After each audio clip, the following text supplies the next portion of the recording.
but you're giving away money you don't have. First and foremost. What a concept. Today, folks, with Halloween right around the corner, I figure what is more terrifying than actually getting your finances in order, and I have found what I am dubbing the Witch of Finance. Her name is Gail, and she's gonna help these people to stop themselves from going down this destructive path that would eventually put them $1 million in debt. And sometimes we gotta learn to walk before we can run, and these fundamental rules are something we have to apply to everybody before I think you should be investing in the stock market or even taking a look at real estate. So if this is something that you enjoy, consider slapping a like, but nonetheless, let's jump.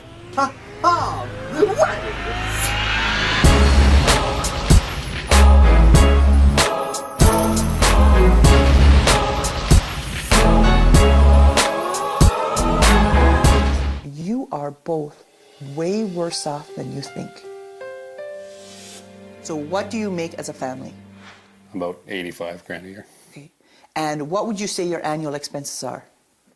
We don't even know. Your fixed expenses total almost $4,000 a month, which means that you're spending about, I can't even believe this, 82% of your income on your fixed expenses.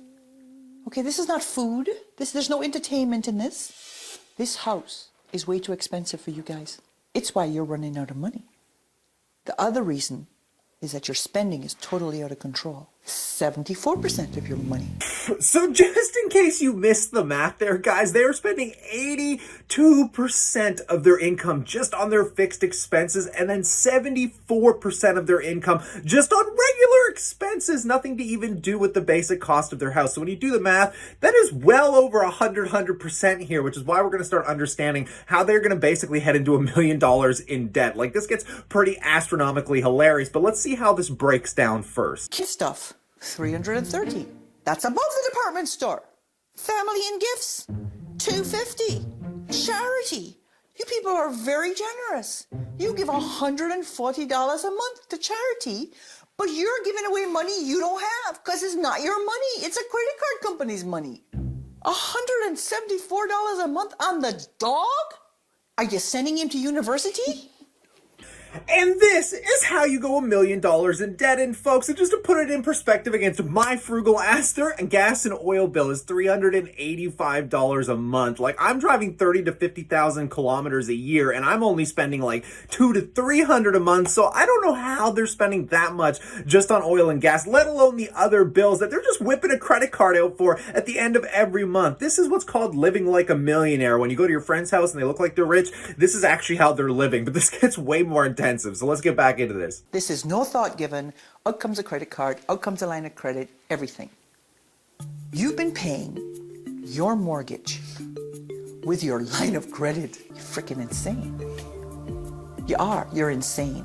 You're spending $9,400 a month more than you make every single month. That's ridiculous.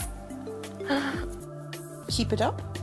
And in 5 years, $1.1 million in debt.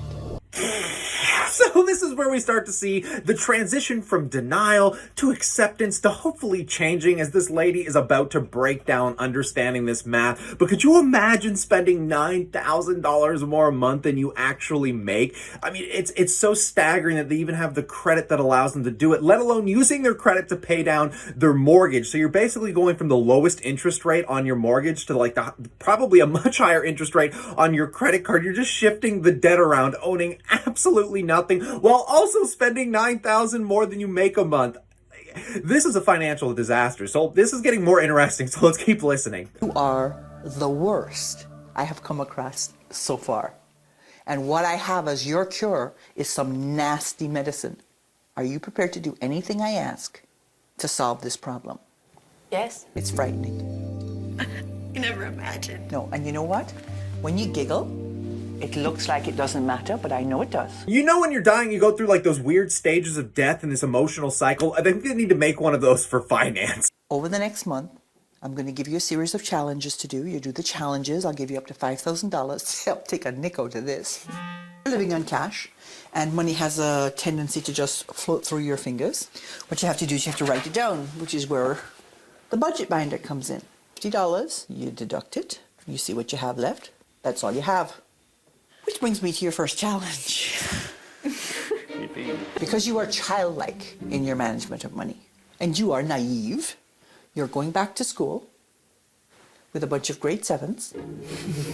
Yes! So not only sending them back to school, I wanted to point this out because I think this is one of the most crucial things 99% of people just don't do, and that is just simply writing down their finances, their income and expenses at the end of every month. Many of you know that I use one of our products, thechartmaster.com, in which I actually break all of my stuff down, which I will actually be sharing with you. Maybe I'll do that tomorrow. If it's something you want to see, let me know in the comment section below. I'll actually show you my income versus my expenses to show you the drastic difference in how I live versus how these people live. But I think there's nothing crazier than like the fundamental truth of like this is stuff that 7-year-olds should know how to do. It's stuff that they're learning in school, and somehow we lose pace of this because nobody ever talks about it. So let's see what happens when they actually go back to basically public school. All right, Writing things down and seeing what you're doing on a monthly basis is definitely necessary. So Oh, I only have $600. Says here you owe us $800, so you're in debt $200. Can we get a loan? 200. Because of your amount and your credit history, we cannot loan you any more money. I think you should cut down on the entertainment and restaurants. I never had that conversation with my parents, so we need to break a cycle that has been maybe happening in our family. And So did you learn anything? well, I think we learned obviously to budget. Number one. First and foremost. What a Only thing. concept. we just have made our funds so complex right now Yes. that we have to kind of go back to the And beginning. simplify.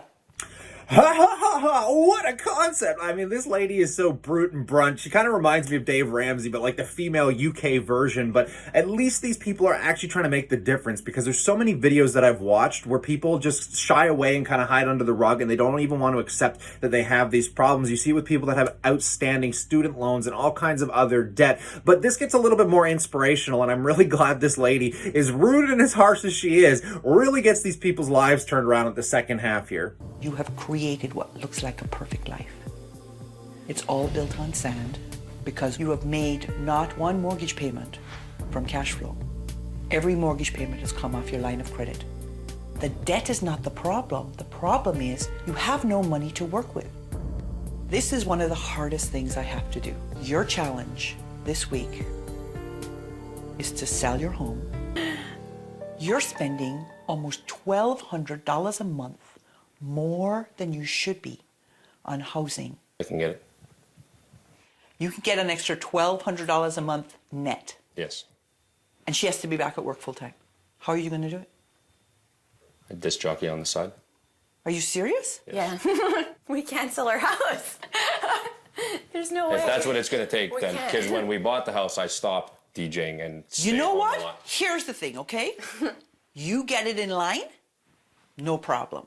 Hey, something I can relate to about being a DJ, which is something I did for several years, which is great money in it if it's something you can find enough work for. But with talking about the house thing here, I think is a diluted conversation, because too many people don't understand that if an asset doesn't put money in your pocket at the end of the month, it's actually a liability. And I think that's how 80% of people own their homes. And your ego kind of gets centric around this idea, but it's mine and I own it and there's equity value in it. But really, you're dealing with the repairs. And at least when you rent, someone else is dealing with the toilet repairs and the roaches, right? So coming from the passive income investing lifestyle, looking for the path of least resistance to retirement, I think I'm going to end up being a renter for a while, unless you can find a place where real estate is really affordable or really makes sense for your budget. But I mean, these people want to fight for it, something I wouldn't want to do. I'd rather sit back and have that cash flow. But nonetheless, let's see how it pans out.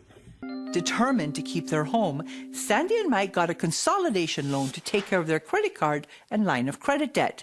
It's never a bad idea if you're lowering your interest costs and cutting up those cards. They're still $650 a month short when it comes to balancing the budget.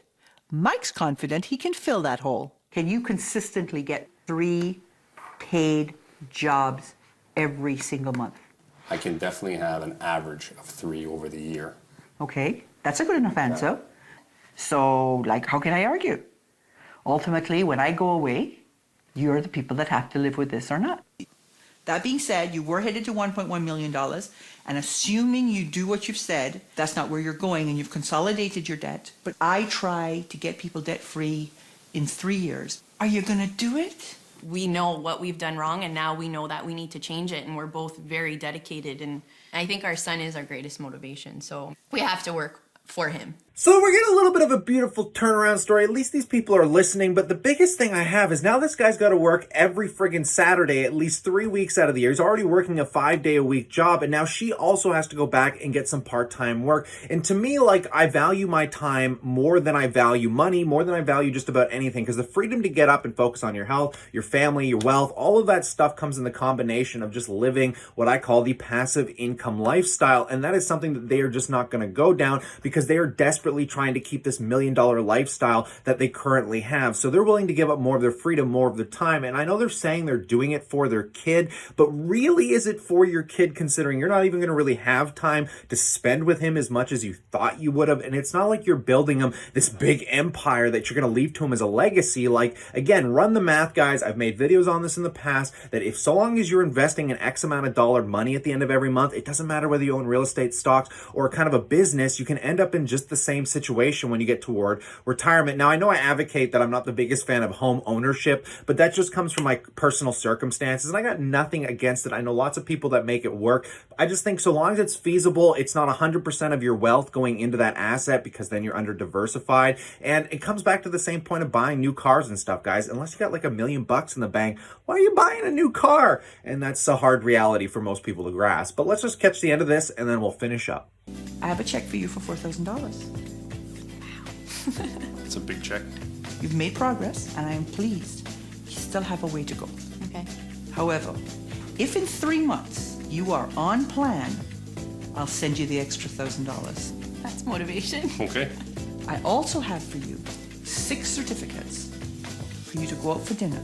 Yay! Pace yourself. For 8 What a years, year. 7 years. You can go out once a year.